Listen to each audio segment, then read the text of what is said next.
అలాగే రోజు మనం గోత్రనామాలతోటి జనరల్గా చేసుకోలేరు అన్లెస్ అంటిల్ ఏదైనా ఒక ఆస్పీషియస్ డే ఉంటే ఇంట్లో ఏదైనా స్పెషల్గా ఏదైనా పూజ పెట్టుకుంటే తప్ప అతి తక్కువ మంది గోత్రనామాలతో పూజలు చేసేవాళ్ళు. ఇందాక మీరు చెప్పినట్టుగా మన మనసులో ఉన్న భావం అనేదే ప్రధానమైంది.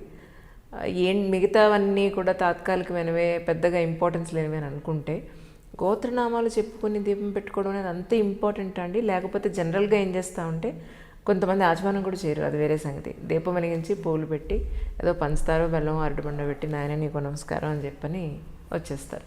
అలా చేయొచ్చా? అసలు గోత్రనామాలు లేకుండా చేయొచ్చా మీ ఉద్దేశ ప్రకారం? దండం పెట్టుకోవడానికి గోత్రనామాలు చెప్పుకోవాల్సిన పని లేదమ్మా.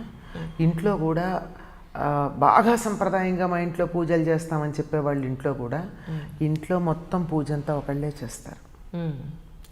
ఇది ఎన్నిసార్లు ఎన్ని చోట్ల ఎన్ని సందర్భాలు వస్తే అన్నిసార్లు అన్ని చోట్ల అన్ని సందర్భాల్లో చెప్తాను నేను. ఒక్క ఇంట్లో ఒక్క పూజా మందిరమే ఉండాలి, ఒక్క పొయ్యి ఉండాలి. అంటే 4 బర్నర్లు ఉండు 10 బర్నర్లు పెట్టు, ఒక కిచెన్ అది ఉంటేనే ఆ ఇంటి యొక్క ఐక్యతకి మనకి సంకేతంగా ఉంటుంది. అందువల్ల ఎవరో ఒకళ్ళు చేస్తారు. సాధారణంగా ఒకప్పుడు ఇంటి యజమాని మగవాడు, ఇంటి పెద్దెవరో వాళ్ళు చేసేవారు. తర్వాత రోజుల్లో వంటింటితో పాటు పూజ గది కూడా ఆడవాళ్ళకి అప్పచెప్పారు. నేను ఎప్పుడు చెప్పే మాటే అది. అవును, అప్పచెప్పేసారు కనుక ఆడవాళ్ళు చేస్తారు. ఎవరు చేసినా ఒకళ్ళే చేస్తారు. మిగిలిన వాళ్ళకి దేవుడు లేడా? ఉన్నారు. వాళ్ళు ఏం చేస్తారు? వస్తారు, దండం పెట్టుకుని పెడతారు. ఇంకా ఏదన్నా కొంచెం స్పెషల్గా కావాలంటే ఇది ఇవాళ నేను కొద్దిగా హారతి ఇస్తానంటారు. హారతి ఇస్తారో పండు నైవేద్యం పెడతారేమో, కానీ మొత్తం పూజ దీపారాధన చేయడాలు ఎన్నో. ఒక దీపమే ఆరాధన, 2 చెయ్యి 4 చెయ్యి 10 చెయ్యి ఎన్ని ఉన్నా కానీ ఒక్కసారే దీపాలు వెలిగించటం ఉంటుంది. అట్లా చేసేటటువంటి సందర్భంలో అందరూ దండం పెట్టుకుని పెడుతున్నారే కానీ సంకల్పం చెప్పుకోవటం లేదు కదా. దీన్ని ఏమంటారంటే, మీరు గోత్రనామాలు చెప్పుకోవడం అన్నదాన్ని సంకల్పము అంటారు. ఈ సంకల్పం చెప్పుకోవడం ఏమిటంటే టైం అండ్ ప్లేస్ అని ఏదైతే ఉందో వాటిని గుర్తు చేసుకోవడం.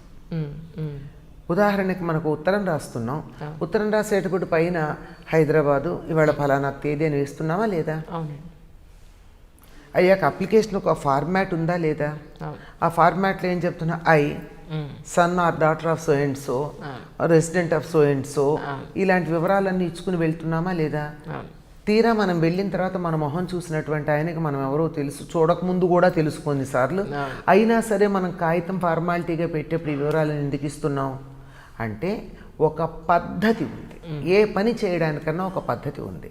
కడుపులోకి వెళ్ళిన తర్వాత పెరుగన్నం కూరన్నం కలిసిపోతాయి కనుక ముందు పెరుగన్నం తిన్న తర్వాత కూరన్నం తింటానంటే మనం ఒప్పుకోమే. దానికి ఒక క్రమం ఉంది. అట్లాగే ఒక అప్లికేషన్ పెట్టుకోవడానికి ఒక క్రమం ఉంది. దేవుణ్ణి మనం పలకరించుకోవడానికి ఒక క్రమం ఉంది. హలో అనకుండా ఫోన్ మాట్లాడడం కదా. అట్లాగే దేవుణ్ణి కూడా పలకరించడానికి ఒక క్రమం ఉంది కదా. ఆ క్రమంలో భాగమే నేను ఎక్కడున్నాను, నేను ఎప్పుడున్నాను అనే సంగతిని చెప్పుకోవడం సంకల్పంలో భాగం. ఎక్కడి నుంచి మహాసంకల్పం అంటే కళ్యాణాలు వాటిల్లో వింటూ ఉంటాం ఉండి అసలు మన్వంతరాలు బ్రహ్మకాలం దగ్గరించి చెప్పుకుంటూ వచ్చేది. లేదంటే మనం మన కాలానికి చెప్పుకునేటటువంటిది అయితే మనం చెప్పుకునేది ఊరికే ఈ వైవస్వత మన్వంతరం, కలియుగం అని చెప్తూ అందులో ప్రథమ పాదం జంబూద్వీప, భరతఖండ, అది తర్వాత అది దేశం, ఇది కాలం. రెండు ఉన్నాయి కదా, కాలము దేశము అన్నవి రెండు మనకున్నాయి. టైము ప్లేసు రెండు వేస్తున్నాం కదా. అట్లాగే ఇప్పుడు జంబూద్వీపే, భరతవర్షే, భరతఖండే, మేరోహ దక్షిణ దిగ్భాగే అంటే మన టోపోగ్రఫీ అంతా మనకి తెలిసిపోయింది. అంతకుముందు మన సమయం తెలిసింది. ఇప్పుడైతే మనం క్రిస్టియన్ ఎరా పాటిస్తూ ఉన్నాం, ఏసీ బీసీ అనుకుంటూ, అంతే కదా. కానీ అప్పట్లో ఈ క్రిస్టియన్ ఎరా రేపటి నుంచి పాటించం అనుకుందాం, కొంతగా ఒకటి ఊహించుకుందాం. ఎందుకంటే ఏ కాలగణనం కూడా సార్వకాలికంగా లేదు. మరి జీసస్ క్రైస్ట్ రాకముందు ఎలా లెక్కలు పెట్టేవారు? మన దేశంలో శాలివాహన శకం అని, విక్రమార్క శకం అని, ధర్మరాజ శకం అని ఇలాంటివి లెక్కలు ఉన్నాయి.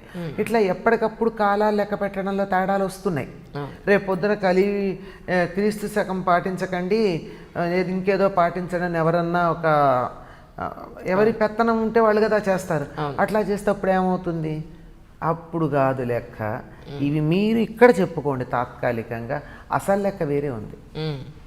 ఆ లెక్క చెప్పేది ఇదిగో బ్రహ్మగారు ఇప్పుడు పరిపాలించే రోజుల్లో ఈయనకి మధ్యాహ్న కాలం అయింది, మధ్యాహ్న కాలంలో ఇవాళ ఒకరోజు పొద్దున లేచాడు, ఆ పొద్దున లేచి మొదటి ఇంకా ఏఎంఏ ఆయనకి పిఎం కాలేదు అంటే మధ్యాహ్నానికన్నా పూర్వమే ఉంది. దాంట్లో ఇన్నో యుగం, కలియుగం, ఇంకా చెప్తే 28వ కలియుగం అని చెప్తారు, లేదంటే కలియుగంలో అందులో కూడా మొదటి భాగంలో అని ఇలా డేట్ చెప్పుకుంటున్నాం. అట్లాగే జంబూద్వీపం, భరతవర్షం, భరతఖండం, మేరు పర్వతానికి దగ్గర అంటే మనం మొత్తం భూగోళాన్ని వర్ణించేసుకున్నాం.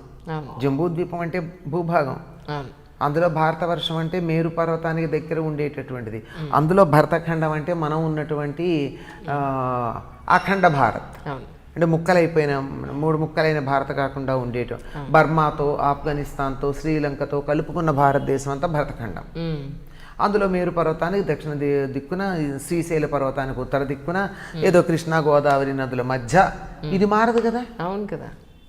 ఇది ఏది మారినా నువ్వు క్రిస్టియన్ ఎరా పెట్టుకుంటావా, హిజ్రా పెట్టుకుంటావా, విక్రమ సంవత్ పెడతావా, ఇది మాత్రం మారదే. ఈ ప్రదేశం మారదు. ఇది తెలంగాణనా, ఆంధ్రప్రదేశ్, రేపు పొద్దున ఇంకో ప్రదేశ, ఏదొచ్చినా కృష్ణా గోదావరి నదుల మధ్య అన్నది మారదు. ఏ యుగాలు వచ్చినా ఏ ఎరా చెప్పుకున్నా ఇది ఈ కాలం అయితే మారదు. కనుక ఈ కాలాన్ని, ఈ దేశాన్ని గుర్తు చేసుకుని ఫలానా ప్రదేశంలో ఉన్న నేను ఫలానా రోజున నిన్ను ప్రార్థించుకుంటున్నాను, ప్రతిరోజు అటెండెన్స్ వేయించుకుంటున్నాను, ఒక్కరోజు కూడా నేను మానను అని చెప్పుకునే పద్ధతి. అంతే ఇలా చెప్పుకోవడం అన్నది ఎందుకంటే ప్రధానంగా దేవుడికి మనం ఎక్కడున్నామో తెలియదనే. అవును కదా. ఆయన సర్వాంతర్యామి కదా. నాకేం కావాలో ఆయనకి తెలియదా? అయినా అప్పుడప్పుడు గుర్తు చేస్తాం, అది వేరే మాట. అని మర్చిపోతారేమో మళ్ళీ గుర్తు చేస్తుంటాం. అంటే అది నాకు నేను గుర్తు చేసుకోవడం. అది అంటే నేను నాకు కావాల్సినవంతా భగవంతుడు నాకు ఇస్తున్నాడు అని నాకు నేను నా వెన్ను తట్టుకోవడం కోసం తప్ప ఆయన గుర్తు చేయడం కాదు. ఎందుకు ఇచ్చేస్తామంటే ఇంతటి విశ్వంలో ఈ భూమి ఎంత, ఇందులో నేనున్న ప్రదేశం ఎంత, అందులో నేనెంత, నలకలో నలక.